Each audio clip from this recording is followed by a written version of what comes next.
The critical patriot देखने वाले सब दोस्तों को खुशामदीद। आज मेरे साथ लाहौर से सीनियर जर्नलिस्ट ताहिर मलिक साहब शरीक गुफ्तगू हैं। मलिक साहब GNN टीवी के साथ एनालिस्ट के तौर पर काम कर रहे हैं। इन्होंने अमेरिका की एक मारूफ यूनिवर्सिटी ओक्लाहोमा स्टेट यूनिवर्सिटी से मैस कम्युनिकेशन में एमफिल किया। वहाँ पे भी पाकिस्तानी मीडिया के साथ काम करते रहे और काफ़ी अरसे से पाकिस्तान में मीडिया के साथ काम कर रहे हैं। मलिक साहब, ये बताइएगा कि आजकल हमारी जो इकोनॉमी के हालात हैं, उनकी एक बड़ी वजह हमारी इंडिया के साथ दुश्मनी है, लेकिन हम इस दुश्मनी को रिकंसिडर करने के लिए तैयार नहीं हैं। तो क्या वजह है पाकिस्तान में इतनी जो है दुश्मनी पाई जाती है, इतनी नफरत पाई जाती है इंडिया के खिलाफ? Very interesting choice. First of all, it's really pleasure to be here. You're a kind friend, nice man. तो बड़ा आपने आते ही वो कहते ने मजाइल कट मारे यू, मतलब मेरे लिए मजा आया आपके सवाल से, क्योंकि आई एम जर्नलिस्ट। तो मेरा ख्याल मैं भी थोड़ा सा बजाय के पहले दूसरे गेट से जाऊं, I will also like to start from my inside. मेरी इनसाइड है, मैं समझता हूँ इंडिया पाकिस्तान का जो रिलेशन है ना, वो कल्चरल साइकोलॉजिकली समझना जरूरी है। अगर आप उसको उस एंगल से समझेंगे तो शायद आगे इसके सवालों के जवाब ढूंढने आसान हो जाएंगे। मैं ये सारी मेरी ऑब्जर्वेशन है, वन कैन डिसएग्री, मैं कोई ऐसी कोई साइंटिफिक बात नहीं करने लगा। Anybody can disagree, this is how I feel, how I think.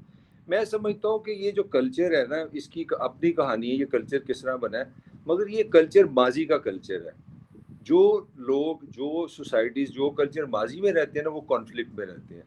तो यहाँ का जो पॉलिटिकल सेटअप है ना, उसको ये सूट बहुत करता है कि लोगों को आप आज ना आने दें, क्योंकि आज हैं इकोनॉमिक इश्यूज, आज है आपके सोशल इश्यूज, आज है आपके इकोनॉमिक इश्यूज, आज है आपके पर्सनल इश्यूज, उस पर हम बाद में बात कर सकते हैं। तो अगर आप माजी में जुड़े रहेंगे ना, तो आपको बहुत सारी जो कॉन्सेंट्रेशन है वो मसाइल की बजाय माजी में चली जाएगी। अब माजी में हम रहते हैं, माजी क्या है हमारा, पहले हम इंडियन थे, 47 में हमने कश्मीर किससे फड्डा डाल लिया, और 47 से आज तक ना हम वो दुश्मनी लेके चल रहे हैं। तो जब आप कॉन्फ्लिक्ट में रहेंगे, जब आप हर वक्त कॉन्फ्लिक्ट में रहेंगे, और पाकिस्तान की स्टेट जो है, बाज़ वक़्त मैं अपने आप से पूछता था कि पाकिस्तान क्या है, तो पाकिस्तान की मुझे डेफिनेशन ये समझ आई कि पाकिस्तान वो है जो हर वक्त इंडिया के खिलाफ है, कि हमारी जो वजूद का मकसद जो है अपनी अच्छी ज़िंदगी गुजारना नहीं है, हमने इंडिया को जेन में रखना है, इंडिया का क्या लॉस है। तो मैं समझता हूँ जो कश्मीर पे अगर बात की जाए तो इशू है क्या, इशू ये है कि हमने, और ये दोनों रियासतों को सूट करता है। एक चीज़ और बड़ी ज़रूरी है इसमें, मैं ये कहना चाहूँगा कि जब आप पाकिस्तान इंडिया की बात करते हैं तो बराए मेहरबानी आप दो चीज़ें ज़रूर अलग करें, एक रियासत पाकिस्तान, एक पीपल ऑफ पाकिस्तान, एक रियासत of India and people of India, they are two different entities in my understanding. ये दो अलग चीज़ें हैं। तो पहले स्टेट पे आते हैं, स्टेट को तो सूट करता है ये कॉन्फ्लिक्ट, क्योंकि स्टेट कॉन्फ्लिक्ट करेगी, डिवाइड करेगी, तो हमें इस तरह एक इस कॉन्फ्लिक्ट में रख के हम लड़ते रहेंगे। और मैं समझता हूँ कश्मीर की सारी जो जिम्मेदारी जो मुझे समझ आई है, वो डेफिनेटली इंडिया भी उसमें जिम्मेदार है, पाकिस्तान के अपने क्वेश्चन है, मगर ये सारा मैं समझता हूँ इसमें बरतानिया ब्रिटिश राज को ना मैं 100% ब्लेम दूंगा, क्योंकि उनको पता था कि दुनिया की 1/6 पॉपुलेशन को अगर हम पीसफुली छोड़ आए तो काम खराब हो जाएगा। तो अगर आप इंडिया का नक्शा देखें उस ज़माने में 47 में, आपके साथ सोवियत यूनियन है, अगर पाकिस्तान को मैं इंडिया कहूँ 47 में, तो यहाँ से 11 किलोमीटर पे सोवियत यूनियन था। फिर इंडिया और पाकिस्तान जो है उसका चाइना के साथ बॉर्डर था। तो मुझे ये समझ आई कि बरतानिया ब्रिटिश ने, या उस ज़माने की जो अपना कैपिटलिस्टिक एस्टेब्लिशमेंट थी, वो अफोर्ड नहीं कर सकते थे कि एक राइजिंग चाइना जो कम्युनिस्ट की तरफ जा रहा था 47 में, Soviet union already free market से निकल चुका था, तो वो 1/6 ऑफ द वर्ल्ड को विच इज़ इंडिया पीसफुल छोड़ दें, ताकि इंडिया, चाइना और सोवियत यूनियन, तो दुनिया ख़त्म हो जाए उनके लिए। तो मुझे लगा कि ये ग्रेटर प्लान था कि इसमें डिवीजन रखी जाए, इनमें कोई ना कोई कॉन्फ्लिक्ट पैदा कर दिया जाए, और क्योंकि वो इस कल्चर को समझते थे, ये कल्चर माजी में रहने वाला है और ये खुद बहुत लड़ते रहेंगे। तो मेरा ख्याल है ये कल्चरल पहले इशू है। हम जिस साइकोलॉजी के लोग हैं, हमने ज़िंदगी को आज कभी नहीं गुजारा, जो मेजॉरिटी मैं अपने घर में देखता हूँ, दोस्तों से देखता हूँ, usually we talk of past. अभी तक हमारा मसला है कि भुट्टो जिंदा है कि नहीं जिंदा, भुट्टो क्या कर गया। हमें आदत शायद नहीं है कल्चरली, वो अलग उस पर बहस है। हम आज नहीं रहते, हम माजी में रहते हैं। ये मेरे ख्याल में एक साइकोलॉजिकली फिनोमेना है, एक कल्चरल फिनोमेना है। इसीलिए ये पाकिस्तान और इंडिया का कॉन्फ्लिक्ट जो है ना, बड़ा दायमी नजर आ रहा है, परमानेंट नजर आ रहा है। मलिक साहब, बात यह है कि अगर अंग्रेजों को हम ब्लेम करें तो एक तो विद ऑल ड्यू रिस्पेक्ट ये लगता है जैसे कोई कंस्पिरेसी थ्योरी है कि अगर अंग्रेज हमें कॉन्फ्लिक्ट में रखना भी चाह रहे थे तो क्या हमारे लोगों में इतनी अकल नहीं थी, इतना शऊर नहीं था कि वो अपना फायदा सोचते कि हमारा फायदा किसमें है, हमारा फायदा आपस में लड़ाई झगड़े से नहीं है, हमारा फायदा सुलह से रहने में है, सफाई से रहने में है, और हम एक दूसरे को कत्ल ना करें, एक दूसरे के मफाद का ख्याल रखें, एक दूसरे को फायदा पहुंचाने की कोशिश करें। तो हमारे लीडर्स में, हमारे अवाम में ये शऊर, ये थिंकिंग क्यों नहीं आई? ये बड़ा खूबसूरत सवाल है आपका कि हमारी अवाम में ये शोर क्यों नहीं है। पहले तो मैं समझता हूँ कि अवाम जो इस खित्ते, ये दुनिया का पूरा खित्ता है, यहाँ की जो पर कैपिटा है या यहाँ के जो मसाइल हैं, वो मेरा ख्याल है उस पर अगर हम बोलना शुरू करें तो वैसे ही हमारा सारा टाइम खत्म हो जाएगा। दुनिया की सबसे ज़्यादा पुअर पॉपुलेशन यहाँ पे है, दुनिया में सबसे ज़्यादा वर्किंग चाइल्ड जो है, चाइल्ड लेबर इस खित्ते में है, दुनिया में मेरा ख्याल है सबसे कम पढ़ी लिखी खवातीन इस खित्ते में है। तो इस खित्ते को तो जरूरत थी कि स्टेट जो है वो इनको एनर्जी दे, इनको अपलिफ्ट करे, ह्यूमन डेवलपमेंट करे, क्योंकि ये हमेशा मुश्किलात में रहे हैं। इंडिया की हिस्ट्री में बता रहा हूँ, इन्वेडर्स आते रहे, आपको किल करते रहे। मेरा ख्याल है इसमें पाकिस्तानी रूलिंग एलीट और इंडियन रूलिंग एलीट असल मुजरम फिर अंग्रेज के बाद वो बनते हैं जिन्होंने ये नहीं सोचा। मेरा ख्याल है हमारी रूलिंग एलीट दोनों साइड पे उसमें ये सलाहियत ही नहीं है कि यार अंग्रेज ने जो किया सो किया, अब आज हम जिम्मेदार हैं, 70 साल हो गए, हमने आसान रास्ता, हमारी रूलिंग एलीट दोनों ने, मैं बारी बारी थोड़ा सा साबित भी करूंगा, दोनों को ये शॉर्टकट लगा कि आप ये कॉन्फ्लिक्ट रखें, एक दूसरे को दुश्मन दे दें, ताकि जो असल दुश्मन है, जो आपकी एवरीडे के दुश्मन है, वहाँ पे आपको स्पेस मिल जाए। अब इंडिया किस दुनिया में सबसे कम बिजली कहाँ है लोगों को मिलती है इन terms of number, that is India. Poverty India और पाकिस्तान पूरे मुकाबले में इंडिया के हर हवाले में जहाँ पे हम मर्जी चले जाएं। मगर हमारी रियासती जो हमारी रूलिंग लीड थी दोनों तरफ से, उसके पास मेरे ख्याल में मकसद तो उसका ये था कि वो आवाम के लिए बेहतर काम करे। तो मेरा ख्याल है ये वहाँ का फेलियर है, वहाँ पे डिसऑनेस्टी हुई है, वहाँ पे लोनेस आई है हमारी दोनों तरफ की लीड्स ने। उन्होंने शॉर्टकट मारा, उन्होंने कहा ये कॉन्फ्लिक्ट में इनको रखो और दोनों को एक दूसरे से डरा के रखो। I been to India so many times, I was shocked to know कि मैं 10 साल शायद पहले गया, अखबार में पहली खबर हाफिज सईद, टीवी लगाया हाफिज सईद, मैं आई वाज फ्रॉम पाकिस्तान, मुझे पता हाफिज सईद क्या है, मुझे I was shocked to know कि यार 1 बिलियन पॉपुलेशन, दुनिया की उस टाइम पे शायद 7th लार्जेस्ट इकोनॉमी थी, तो एक बंदे से परेशान है। मतलब दुबई में अपना बम्बई में ट्रैफिक जाम हो गई है तो हाफिज सईद निकल आया, कोई फिल्म फेल हो गई तो हाफिज सईद निकल आया, बम चला तो हाफिज सईद। तो मुझे लगा कि स्टेट ने कितनी खूबसूरती से हाफिज सईद को इतना बड़ा इकोनॉमी बना दिया। तो 100 में से 100 नंबर हमारे भी हैं, हमने भी हर चीज़ इंडिया की साजिश बना दी। जबकि ऑन दी कॉन्ट्ररी अगर हम अपने एनिमी से डिक्लेयर कर लेते ऑनेस्टली, अगर ये दोनों रियासती स्टेट कर आप बैठ के रियल एनिमी ढूंढता, तो रियल एनिमी तो बड़े सिंपल है, वो पॉवर्टी है, वो ह्यूमन डेवलपमेंट है, वो एजुकेशन है, वो आपकी लिटरेसी है, वो आपकी बिजली की कमी है, वो आपकी जो पैदावारी लागत बहुत ज़्यादा है। तो अगर आप उस पर काम करते तो आप वो एनिमी ले लेते। मगर उस एनिमी में नुकसान ये था कि लॉन्गर रन प्लानिंग चाहिए थी, लीडरशिप चाहिए थी, काम करना पड़ता था, ये बड़ा आसान फार्मूला था। तो हमने तो यही काम दोनों रियासतों ने किया। मैं समझता था इक्वली दोनों का एक बराबर के नंबर है इस कॉन्फ्लिक्ट में। मैं नहीं समझता कि अकेला पाकिस्तान जिम्मेदार है। I honestly think as a citizen of the world कि India and Pakistani both statecraft they are anti people. अच्छा मलिक साहब, आपने कहा कि दोनों रियासतें जो हैं या उनकी एलीट बराबर की जिम्मेदार है। इस पे बहुत से लोग ये कहेंगे कि ये कोई रिगरस एनालिसिस नहीं लगता, एक लूस एनालिसिस लगता है। मसलन कश्मीर के बारे में सर हम फैक्ट्स देखें अगर, तो सिकंदर बलोच साहब ने नवाए वक्त में ये लिखा, जो जहां आप भी काम करते रहे, और 2013 में उन्होंने कहा कि हमने जो ट्राइबल इन्वेजन करवाया उससे कश्मीर का इल्हाक जो है वो इंडिया से हुआ, उसकी राह हमवार कर दी उसने, और उसके बाद हमने कश्मीरियों को भूखों मारने की कोशिश की, जबकि हमारी सब सप्लाईज यहाँ से जाती थी कश्मीर को, उनकी पेमेंट भी हो चुकी थी, और हमने सफारती महाज पर कोई कोशिश नहीं की। हमने इस चीज को यकीनी समझ लिया कि कश्मीर तो हमारी झोली में आ गिरेगा, तो हमें कोई एफर्ट करने की जरूरत नहीं है। और ट्राइबल इन्वेजन के बाद भी सर, सरदार पटेल ने ऑफर की पाकिस्तान को कि आप हैदराबाद दक्कन से दस्तबरदार हो जाएं, आप कश्मीर ले लें। उस पे लियाकत अली खान ने सरदार शौकत हयात को कहा, और शौकत साहब ने ये अपनी किताब में लिखा है कि शौकत, तुम मुझे पागल समझते हो कि मैं हैदराबाद जैसी बड़ी रियासत छोड़कर कश्मीर की चंद पहाड़ियां ले लूं। तो सर अब हमें बताया जाता है कि कश्मीर हमारी शाहरग है।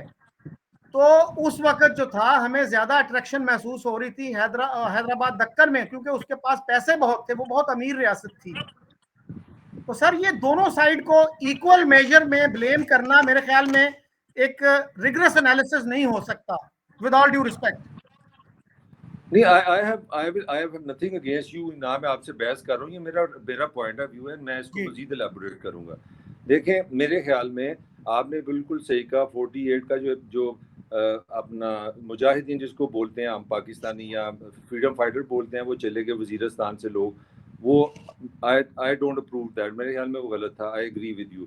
मेरे ख्याल में पाकिस्तान को 65 की वॉर की भी बड़ी कीमत अदा करनी पड़ी है, क्योंकि अगर 65 की वॉर में इन दी 60s Pakistan was flying high, Pakistan was the darling of the world, economically उठ रहा था। और पाकिस्तान का मैं समझता हूँ जो सबसे बड़ा इकोनॉमिक जहाँ पे लॉस हुआ है वो 65 की वार है, और उसके पीछे भी कश्मीर है।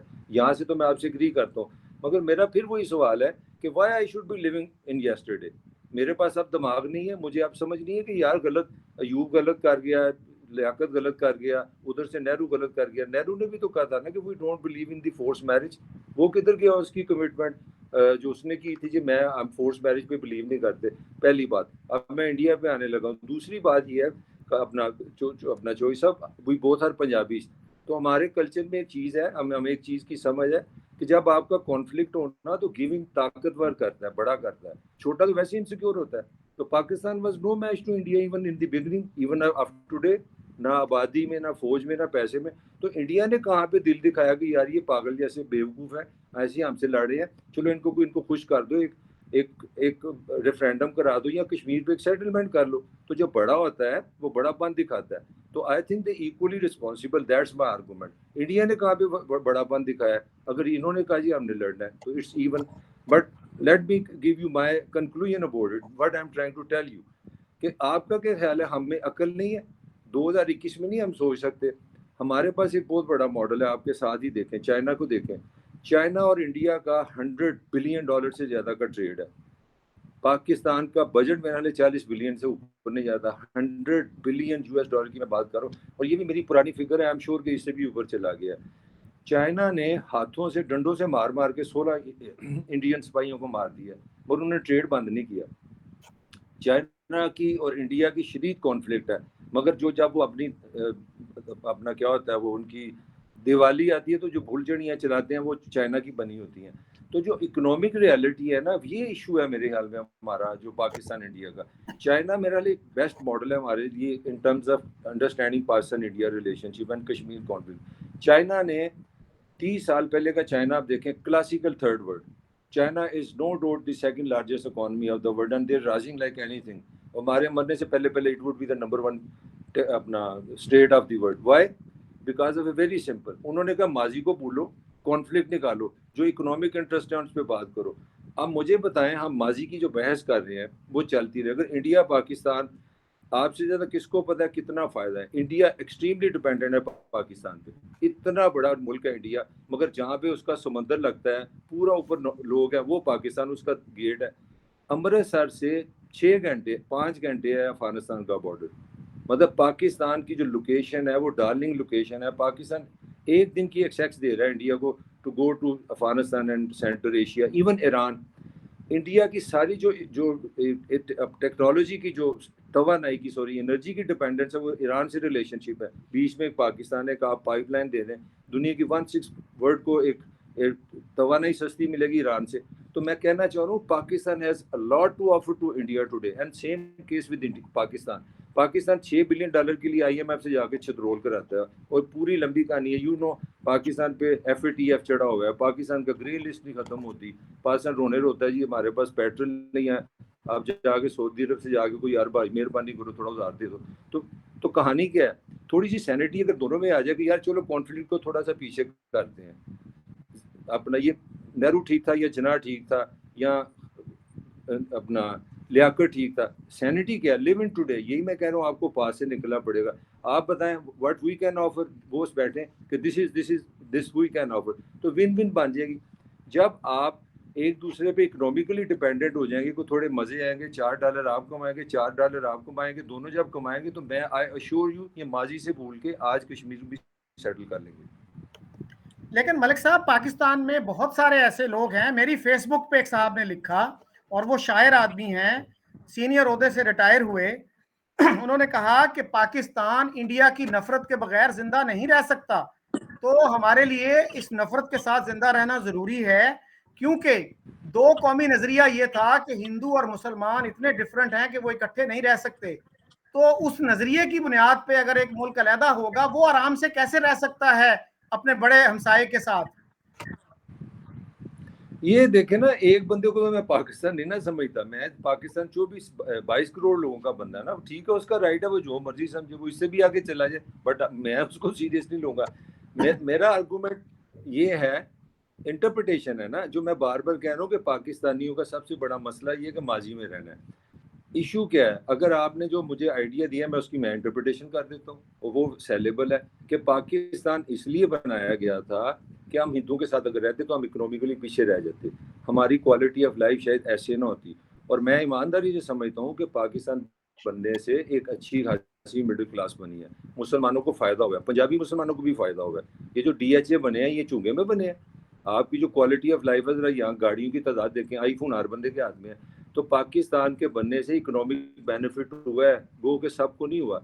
तो अगर इसकी इंटरप्रिटेशन यूँ कर ली जाए कि हम हिंदुओं से इसलिए अलग हुए कि हम चाह रहे थे कि हमें ज़्यादा इकोनॉमिक अपॉर्चुनिटीज़ मिले, हम इकोनॉमिकली लाइफ अच्छी गुजारें, देयरफॉर हम इंडिया से ट्रेड करते हैं, हम इंडिया को रास्ता भेजते हैं, हम इंडिया की जितनी मजबूरी है लोकेशन की वो भेज के पैसा कमाते हैं, और हम नज़रिया पाकिस्तान के मुताबिक मुसलमानों की इकोनॉमिक कंडीशन अच्छी करते हैं। तो ये सैनिटी की बात है, ये किसी टाइम ये प्रिवेल करी तो आपका सारा आर्गुमेंट वही खत्म हो जाएगा।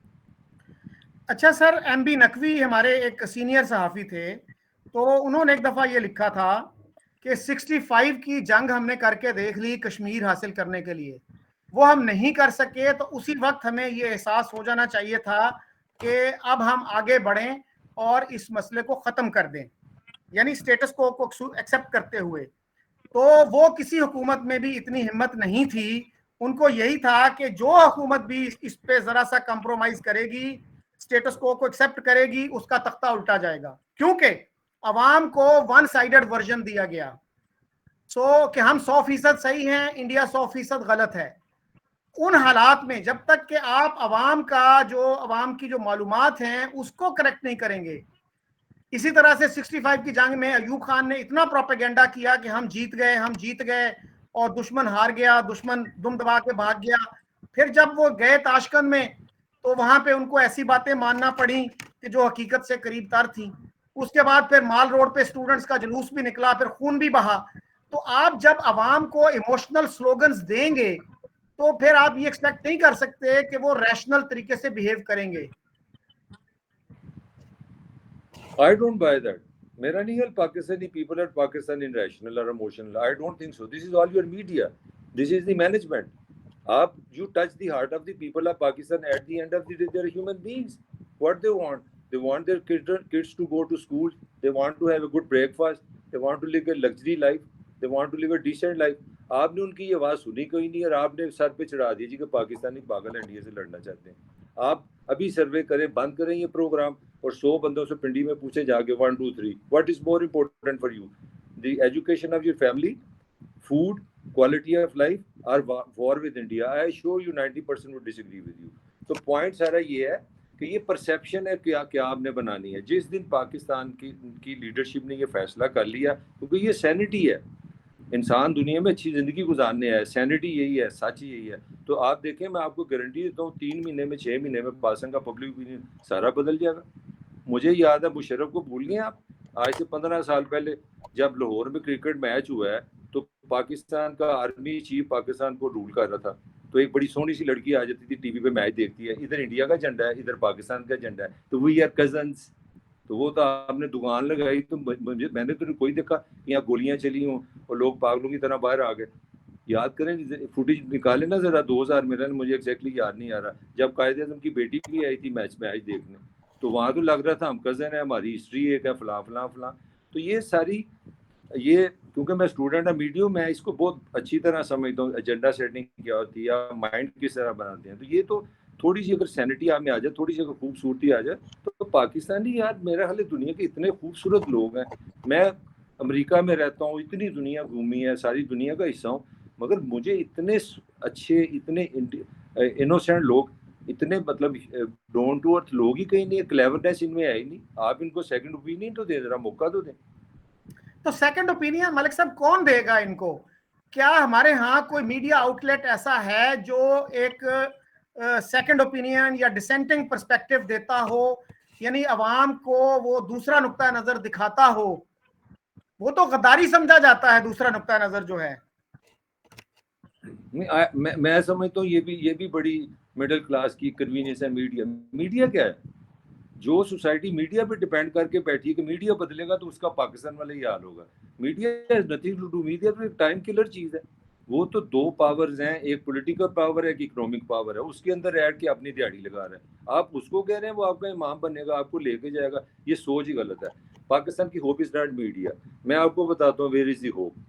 Hope is your bad economy, hope is your महंगाई, hope is your depression, hope is your lifelessness, hope is your load shedding, hope is your महंगी बिजली। you are forced to change now, this is my statement। लेकिन मलिक साहब कोई रास्ता भी तो दिखाए ना। आज से कोई 2-2.5 साल पहले मुझे एक सीनियर जर्नलिस्ट ने ये बताया और उसकी पर तस्दीक हुई। बाजवा साहब ने नेशनल डिफेंस कॉलेज में ये कहा, नेशनल डिफेंस यूनिवर्सिटी में सॉरी, ये कहा कि मैंने अपने एक इदारे से ये रिसर्च करवाई कि इंडिया पाकिस्तान में अगर ट्रेड होती है तो किस मुल्क का ज्यादा फायदा है, इंडिया का या पाकिस्तान का। और उस इदारे की जो कि उनका अपना इदारा है मिलिट्री का, उन्होंने ये कंक्लूड किया कि पाकिस्तान का ज्यादा फायदा है। लेकिन उसकी तरफ हम कोई कदम नहीं उठा सके। इंडिया ने सर पाकिस्तान को MFN जो है मोस्ट फेवर्ड नेशन, वो 1996 में दिया, हमने आज तक नहीं दिया। और हमारे प्राइम मिनिस्टर साहब ने बतौर कॉमर्स मिनिस्टर इंडिया के साथ ट्रेड की इजाजत दी, बतौर प्राइम मिनिस्टर उससे मुकर गए। तो सर फिर उम्मीद की किरण कहाँ है? आप पाकिस्तान की इकोनॉमी जो है इस वक्त कोलैप्स करने के करीब है, लेकिन हम उस तरफ नहीं जा रहे। हम जो है अपनी ही रेटरिक के कैदी बन गए हैं, prisoners of our own rhetoric unfortunately. So how do we get out of this? I disagree, I think that is the hope, that is the hope। यही जो रिसेशन है, यही जो सच्चाई बार आई है ना कि हमारी सोच गलत थी, यही होप है। इसीलिए मैं कह रहा हूँ कि I see light in the end of the tunnel. और मैं देख रहा हूँ South Asia has to change, क्योंकि पूरी दुनिया ने रीजनल कोऑपरेशन से अपने मसाइल खत्म किए हैं। मैंने चाइना और इंडिया की आपको एग्जांपल दी है। जो आपने बात की है, फिर मैं थोड़ा सा वो लगेगा कि नेगेटिव हूँ।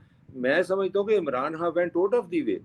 ये पाकिस्तानी प्राइम मिनिस्टर की स्टेटमेंट मैं दे रहा हूँ कि मैंने नहीं दी। उसने कहा कि इलेक्शन हो रहा है और मोदी आएगा तो हमारे मसाइल हल हो जाएंगे। This is prime minister of Pakistan, जो पठान है, जो जिसका जेन्युइन ओरिजिन माँ बाप इसके अगर बहुत पीछे जाए तो वजीरिस्तान से आते हैं। वो कह रहे अब हम मिलेंगे, फिर आपने उनका पायलट भी वापस कर दिया।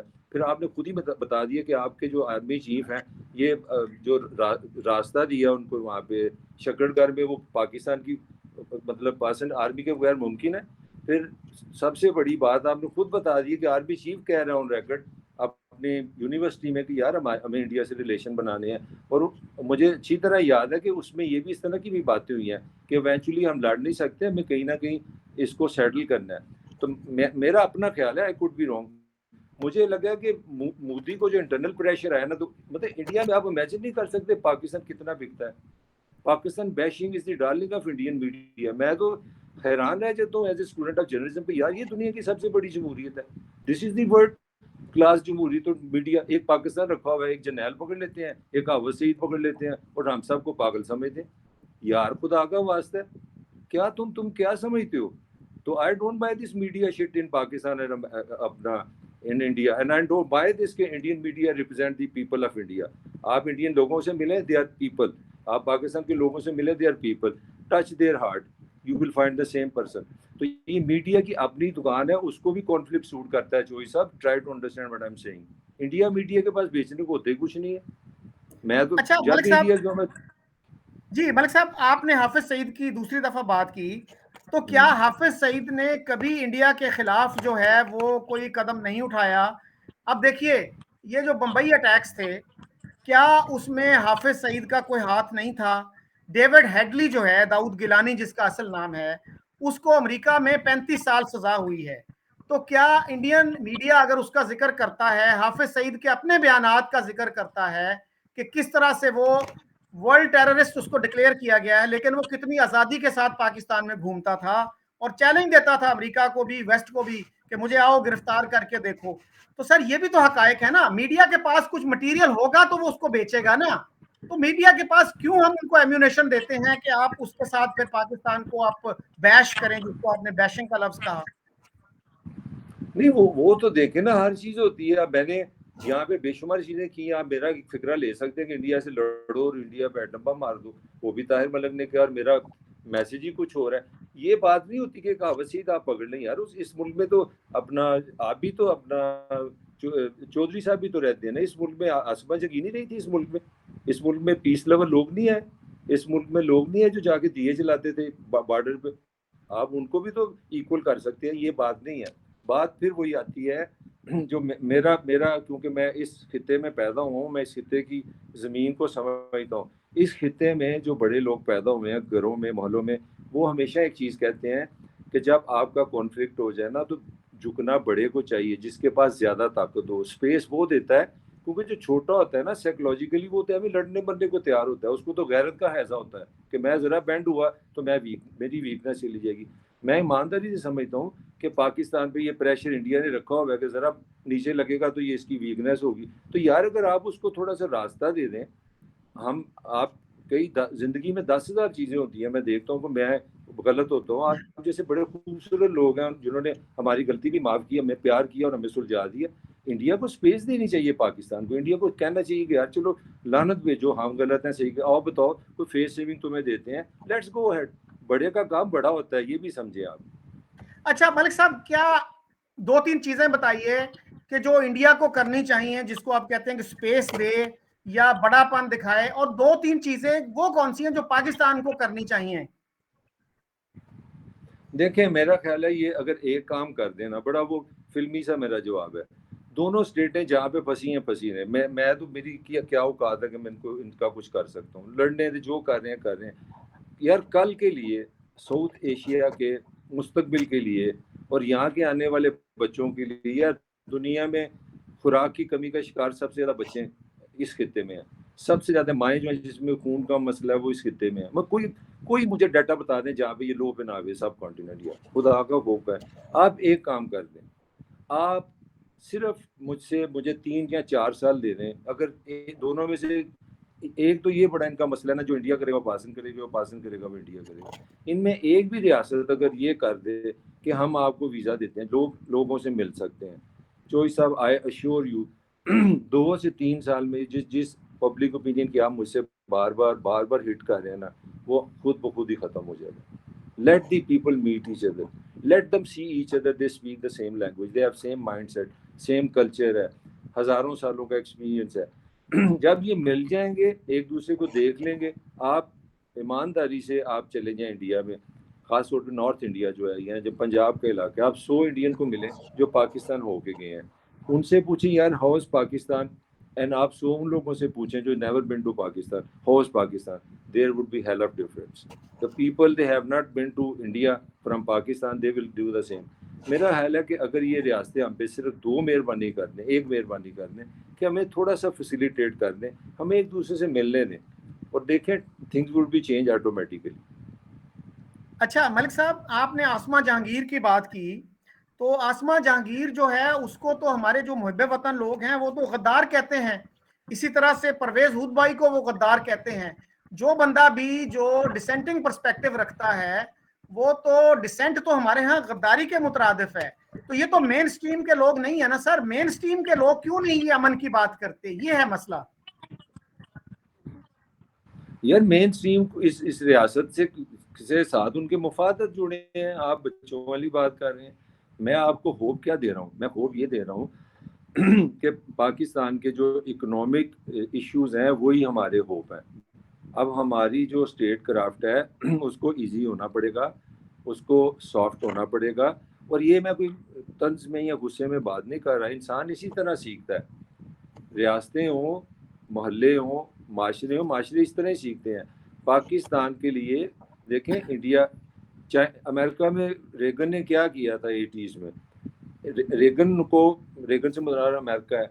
रेगन को ये समझ थी कि सोवियत यूनियन इकोनॉमिक स्ट्रेस में आ गया, तो उसने फौरन स्टार वार शुरू कर दी। उसने कहा इनका बजट और बढ़ाओ जंग पे, और उसका नतीजा हुआ मेरे लिए 80s में उसने शुरू की स्टार वार। 89 में सोवियत यूनियन फाइनेंशियली कोलैप्स कर गया, क्योंकि आपको कॉन्फ्लिक्ट की कीमत इतनी देनी पड़ गई कि आपकी रियासत ही खत्म होगी। तो मेरा ख्याल है पाकिस्तानी जो हमारी खास तौर पर एस्टेब्लिशमेंट है, ये मैं कोई अमीर रंगबाजी नहीं कर रहा, दे आर सेन पीपल, वो समझदार लोग हैं। उनको पता है यार इस माशरे को चलाना है, ये दुनिया की 5वीं बड़ी पॉपुलेशन है, इसको खाना भी खाना है, इसने ज़िंदगी भी गुजारनी है, इसको बिजली भी चाहिए। इतने मसाइल में हम फंस गए हैं। उसमें शायद मेरा हाल कहीं ना कहीं मुझे लग रहा है सैनिटी मुझे दूर नहीं नज़र आ रही। मुझे लगता है बड़ी जल्दी ये बात हमें समझ आ जाएगी कि हम महफूज हैं, हमें कोई हाथ नहीं लगा सकता, हम कोई गे गुआचे नहीं है, ये हम टेंशन उतार दें और मेरा ख्याल हम पीस में जाके अपनी बेहतरी के लिए काम करें और रीजन की बेहतरी खुद ब खुद हो जाएगी। मैं तो बड़ा ऑप्टिमिस्ट हूँ। बहुत अच्छी बात है जी, आप ऑप्टिमिस्ट हैं। तो लेट्स होप कि और लोग भी आपके साथ इस फीलिंग में शामिल हों। तो सर वैसे बहुत सारे इंडियंस जो हैं उनसे अगर आप बात करें तो वो ये कहते हैं जी कि पाकिस्तान अगरचे छोटा मुल्क है लेकिन ये हमसे सबसे ज्यादा शरारतें करता रहा है और हमें कभी ठंडी हवा नहीं आई उससे, और इन्होंने ये शरारतें पैदा होते ही शुरू कर दी थी। अक्टूबर 47 में कश्मीर पे हमला किया, फिर 65 में जो है वो 65 की जो ऑपरेशन जिब्राल्टर कर दिया, और उसके बाद फिर जो है कारगिल, और फिर पार्लियामेंट पे अटैक और दूसरे छोटे मोटे अटैक, फिर बंबई पे 2 अटैक हो चुके हैं। तो वो कहते हैं जी इस तरह के छोटे मुल्क के साथ हम क्या मैग्नानिमिटी दिखाएं, क्या करें? अगर आपको अपना मफाद अजीज नहीं है, आप क्या अचीव करना चाहते थे इन चीजों से? तो फिर आप माजी में चलेंगे ना, फिर मेरे पास आर्गूमेंट है, where is your Nehru who said कि जी we don't believe in force marriage. फिर वो भी मुझे इसका साथ दे दें। सर फोर्स मैरिज को जो है ना, वो सर मलिक साहब एक मिनट सुनिएगा। यूएन के जो रेजोल्यूशंस थे पाकिस्तानी, आपने वो क्लिप देखा होगा क्रिस्टीन फेयर का, कि पाकिस्तानी जो है प्लेबिसिट की बात करते हैं, यूएन रेजोल्यूशंस की बात करते हैं बगैर उन रेजोल्यूशंस को पढ़े हुए। उन रेजोल्यूशन में क्या था कि पाकिस्तान पहले अपनी फौजें और सिविलियंस जो वहां रहते हैं, आमतौर पे वहां के मुकीम नहीं है, वो वापस बुलाएगा। उसके बाद India will withdraw the bulk of its forces. यानी अगर वहां 100 फौजी हैं इंडिया के और वो अगर 51 को बुला लेते हैं वापस, तो 49 वहां रह सकते हैं। तो वो जो है पाकिस्तान ने पहली कंडीशन पूरी नहीं की, इंडिया ने दूसरी तीसरी नहीं की। तो सर बात यह है कि कश्मीर तो सर आपको क्या कहते हैं प्लेट में रख के मिल रहा था, और पाकिस्तान के बेशुमार ऑथर्स ने ये लिखा है, लेकिन पाकिस्तान के अवाम को ये हकायक नहीं बताए जाते। अगर आप उनको ये हकायक बताएंगे तो वो फिर इतना इमोशनल तरीके से नहीं सोचेंगे। सर उनको ये भी बताइए कि जूनागढ़ की एक्सेशन हमने किस लॉजिक के तहत कबूल की। एम्बेसडर शाहिद अमीन ने ये लिखा है कि जूनागढ़ की एक्सेशन कबूल करके हमने कश्मीर पे अपना केस जो था इरोड कर लिया। जूनागढ़ की क्या थी देखिए, वहां ना उनका बॉर्डर पाकिस्तान के साथ मिलता है, ना आबादी की अक्सरियत हिंदू है। फिर सर जिन्ना साहब ने जोधपुर को पाकिस्तान में शामिल करने की कोशिश की, जोधपुर भी हिंदू मेजॉरिटी स्टेट थी। तो सर हमने किस लॉजिक के तहत ये सब कुछ किया, और हम आवाम से छुपाते हैं ये बातें, क्योंकि अगर उनको पता चल गया तो वो फिर उस तरह जज्बाती तरीके से कश्मीर के ऊपर वो नहीं करेंगे। सही है, आप बिल्कुल सही कह रहे हैं, मेरा कोई इस पर इतराज नहीं, मगर मेरा अपना एक लॉजिक है। मेरा लॉजिक ये है कि इंसान ने, अगर आपको ने किसी से कोई मामला तय करना है तो एक लॉजिक है, तो फिर सारे लॉजिक आपके पास आ जाएंगे। अगर आपने मामला तय नहीं करना तो सारे लॉजिक उधर चले जाएंगे। ये ह्यूमन ब्रेन तो बहुत बड़ा फ्रॉड है।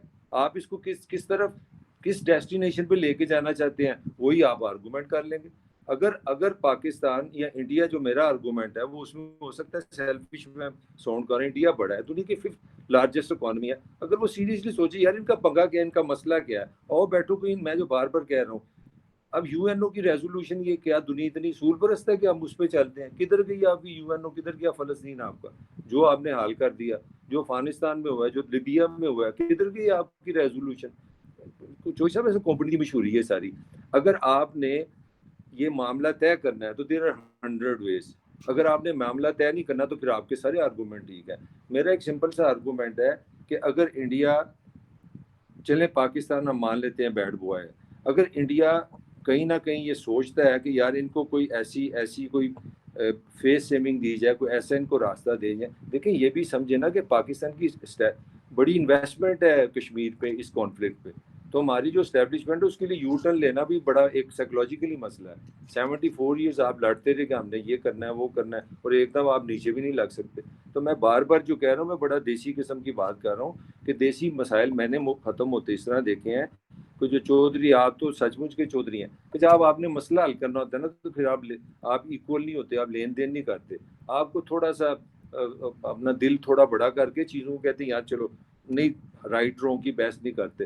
तुम बच्चे हो, तुम ये कहते हो मुझे खिलौना दे दो, ये चलो ये हफ्ते के हफ्ते आगे ना खेल लिया करो यहाँ पे, so you come up with some solution. अगर आप इसी तरह 2020 खेलते रहेंगे तो फिर 70 निकल गए, अगले भी 70 गुजर जाएंगे। तो सर मैं यही कह रहा हूं कि क्या आपके ख्याल में, बहुत सारे लोगों ने पाकिस्तान में ऑफ द रिकॉर्ड, कुछ ने ऑन द रिकॉर्ड भी ये बात की कि कश्मीर के मसले से हमारी जो ऑब्सेशन है ना, वो हमारी सबसे बड़ी एक तबाही की वजह बन गई है। तो जब तक हम इस ऑब्सेशन से नहीं निकलेंगे, हम कहते हैं कि ये हमारी शाहरग है, अब इस पे हम गौर नहीं करते। अगर ये हमारी शाहरग होती तो आज हम जिंदा कैसे हैं 74 साल से? तो सर बहुत सारे लोग ये कहते हैं कि आपको आज मान लें या 10 साल बाद मान लें या 20 साल बाद मान लें, आपको मानना पड़ेगा कि स्टेटस को कश्मीर में एक्सेप्ट किए बगैर आप आगे नहीं बढ़ सकते। चाहे इंडिया की पोजीशन ये है जी हमने गिलगित भी लेना है, बल्तिस्तान भी लेना है, एजे के भी लेना, लेकिन आज भी अगर पाकिस्तान और इंडिया इस पे एग्री करें कि ठीक है जी, जो आपके पास है आपके पास है, जो हमारे पास है हमारे पास है, तो हम दोनों कश्मीरियों, दोनों तरफ के जो कश्मीरी हैं उनकी जिंदगियों में आसानियां पैदा करें, वो एक दूसरे से आसानी से मिल सकें, ह्यूमन राइट की सिचुएशन इंप्रूव हो, तो ये एक हल है। आप क्या एग्री करते हैं इस हल से? मैं कहता हूँ ये 500% यही हाल है। मुशर्रफ ने ये कर दिया, पता नहीं हमारी बदकिस्मती ये क्यों नहीं हुआ।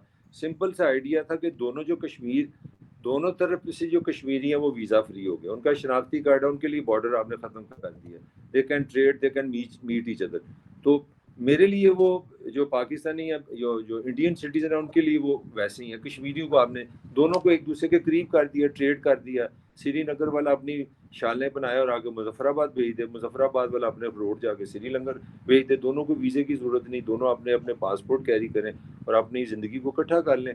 और मेरा हाल ये बहुत ही अच्छा सोल्यूशन है, और बनता भी यही है कि हम इसको बजाय पोजेशन की लड़ाई बजाने के, हम इसको इंसानी मसला बना के हल कर सकते हैं। और उसमें मैं आपसे बिल्कुल एग्री करता हूँ कि जो जो मेरे ज़हन में आर्गूमेंट आ रहा था, जो आप कह रहे हैं, जो आप, मुझे लगता है बड़ी नुआए वक्त अखबार में फंसे हुए हैं, आपका हर आर्गूमेंट वहीं से आ रहा है।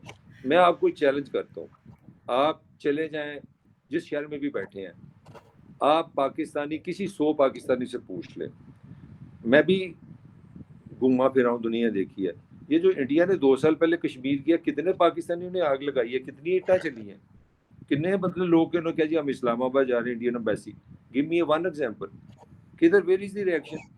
आप पाकिस्तानी मीडिया को, 2 अखबारों को सामने रख के पूरा पाकिस्तान आप उसको असेस कर रहे हैं।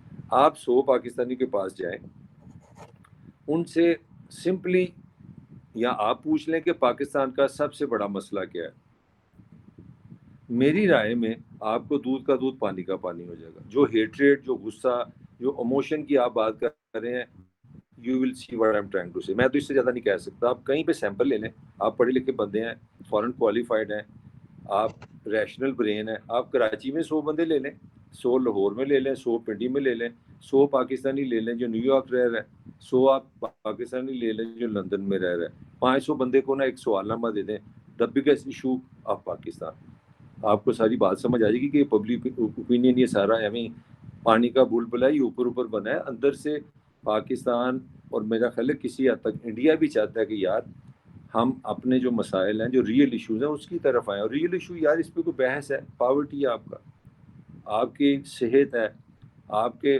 कभी आप डेंगू से निकलते हैं तो कोविड में फंस जाते हैं। कोविड जो इंडिया की असलियत बाहर आई है कोविड में, यार इस मुल्कों को लड़ने की है जरूरत, जहाँ ऑक्सीजन की कमी हो जाए यार, व्हाट इज शेम। मलिक साहब, आपने जो बात की कि पाकिस्तान के अवाम की असल फीलिंग्स क्या हैं, उसमें मेरा ख्याल आपकी बात में बहुत वजन है। मुझे खुद याद है 92 की गालबन ये बात है, मैं एक रिक्शे में न्यूज़ लाहौर के ऑफिस जा रहा था। उस रिक्शे वाले से बात शुरू हुई तो उसने बड़ी दिलचस्प बात की। कश्मीर उन दिनों में बड़ा हॉट इशू था, तो वो कहने लगा कि ये कश्मीर कश्मीर करके हमारी असल जो हमारे मसाइल हैं उनसे तवज्जो हटाना चाहते हैं। लेकिन सर, ये जो व्यू है ना, ये हमारे मेन स्ट्रीम मीडिया में आर्टिकुलेट नहीं होता। अगर मेन स्ट्रीम मीडिया में आर्टिकुलेट होगा तो मैं आपसे एग्री करता हूं कि 6 महीने के अंदर अंदर ओपिनियन बदल सकती है। लेकिन यही मसला है ना कि who will bell the cat. मेरे एक दोस्त ने सर एक दफा ये तजवीज दी, वो कहने लगा कि अगर इंडियंस अमृतसर का वीकेंड वीजा शुरू कर दें और इनिशियली सिर्फ लाहौर के लोगों के लिए हो वो वीजा, तो एंटी इंडियनिज्म जो है वो 2-3 महीने के अंदर अंदर खत्म हो जाएगा लाहौर से। आप एग्री करते हैं इससे? I do agree. ये आपको शायद जो सुनने वालों के लिए खबर होगी, पाकिस्तान का जो नॉर्थ इलाका है गिलगित बल्तिस्तान, वहाँ से आप काशगर का जो इलाका है ना, चाइना के साथ हुंजा के साथ लगता है, ये वीज़ा फ्री है। आपको पता है इस बात का? आप वहाँ पे जा सकते हैं अच्छा, ओके। डिप्टी कमीशन की इजाज़त से। हाँ, फिर मैं आपको दूसरी खबर दूँ। आप अगर जैदान में रहते हैं, बॉर्डरिंग वहाँ के शनाख्ती कार्ड आपके पास है, आप जैदान चले जाते हैं, वो डिप्टी कमीशन के अंदर जाओ जी चले जाएं, ईरानी आपको लो कर देते हैं। हमें ये पता ही नहीं है कि 2 मुल्क हैं जहाँ हमने वीज़ा फ्री रखा हुआ है, वहाँ का लोकल के लिए, नॉट फॉर अस। तो पॉइंट, मेरा जो पॉइंट है, मैं जो कहना आपको चाह रहा हूँ कि चोई साहब, एक होती है सैनिटी, कि आप ईमानदारी से चीज़ों का एनालिसिस करते हैं। अगर यहाँ पे सैनिटी नहीं है इंडिया और पाकिस्तान में, मैं आपको प्रेडिक्ट कर रहा हूँ कि इंडिया और पाकिस्तान इस आईटी रेवोल्यूशन के बाद इतने ज़्यादा जो मसाइल हैं उनके होते हुए ये कश्मीर नहीं खेल सकते, पाकिस्तान इंडिया नहीं खेल सकते। ये मेरी राय है, आप डिसएग्री करें। इंसान बदल गया है, आईटी आ गई है, इंफॉर्मेशन का फ्लो इतना ज़्यादा हो गया है, उसने इंसान को उसके जो पर्सनल मसाइल है ना उसकी नब्ज़ पे ले आया है।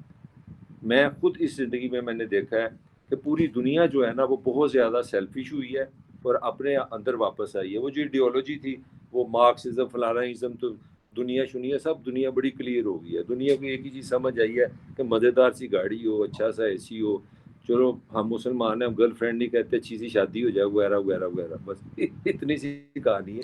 उसमें मुझे नहीं लगता कि ये सोसाइटीज़ आगे जाएंगी इतनी ज़्यादा।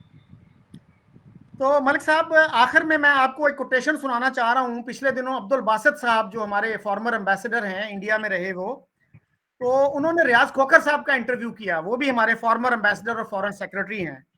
रियाज खोखर साहब ने ये कहा, जी पिछले 75 साल से अमरीकी हमें जूते मार रहे हैं, हमें भीख मांगना छोड़ देना चाहिए, अब हम IMF के कदमों में बैठे हैं। लेकिन उन्होंने कोई नुस्खा नहीं बताया कि हम ये सारे काम कैसे करें। अगर हम इंडिया के साथ ये दुश्मनी इसी तरह रखना चाहते हैं तो हमारे ये जो है मुआशी मसाइल हल नहीं होंगे। तो हमारे सर ऐसे लोग जो रिटायरमेंट के बाद भी, रिटायरमेंट को भी उनके 10-12 साल हो गए हैं, 15 साल शायद हो गए हैं, वो रिटायरमेंट के 15 साल बाद भी सच नहीं बोल पा रहे, हकीकत नहीं बता रहे आवाम को, तो कौन बताएगा? नहीं, वो हमारे हालात बताएंगे, हम बताएंगे। हमने इस प्रोग्राम में नहीं बताया, हमने हकीकत बताई है। वो तो तरहादार रिटायर लोग हैं, पेंशन खाने वाले, सिर्फ अंग्रेजी उन्होंने आंदी और उन्होंने की कीता। वो छोड़ दें आप। Don't forget everyone, people will come in the front और people want to have a good life and you will see a happy ending in South Asia, I assure you. Thank you very much. आपने मलिक साहब बहुत optimistic बातें की, तो मेरी दुआ है कि जी आपकी बातें जो हैं वो जल्दी सच साबित हों और दोनों मुल्कों के अवाम जो हैं वो सुख का सांस ले सकें। और हमारा बहुत फायदा है अगर हम इंडिया के साथ अच्छे ताल्लुकात रखें, ट्रेड रखें। तो ये बिल्कुल बेबुनियाद बात है कि इंडिया हमें खा जाएगा या वो अखंड भारत कायम करना चाहता है। ये जवाहरलाल नेहरू ने भी इसकी तरदीद की और नरेंद्र मोदी ने भी कहा कि मैं इंटरेस्टेड नहीं हूं अपने बॉर्डर, मुल्क के बॉर्डर बदलने में, मैं इंटरेस्टेड नहीं हूं अखंड भारत में, मैं मौजूदा जो बॉर्डर हैं इंडिया के उनके साथ बहुत खुश हूं। तो इसी के साथ मैं आपसे और अपने व्यूअर से इजाजत चाहता हूं। खुदा हाफिज।